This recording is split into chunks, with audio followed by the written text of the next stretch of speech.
আরে নীলা, আজকে কলেজ যাসনি? গিয়েছিলাম, টিচার্সদের একটা মিটিং আছে তাই তাড়াতাড়ি ছুটি হয়ে গিয়েছে। হুম, তাহলে বাড়ি না গিয়ে রাস্তায় দাঁড়িয়ে আছিস কেন? কারোর জন্য অপেক্ষা করছিস নাকি? ধুর, আমার কি অপেক্ষা করার মানুষ আছে নাকি?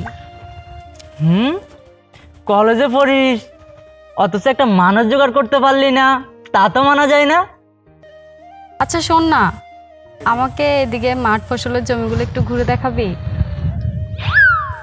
এমন বান করছিস যেন তুই শহর থেকে এসেছিস, গ্রামের ফসল ক্ষেত কিছুই কখনো দেখিসনি।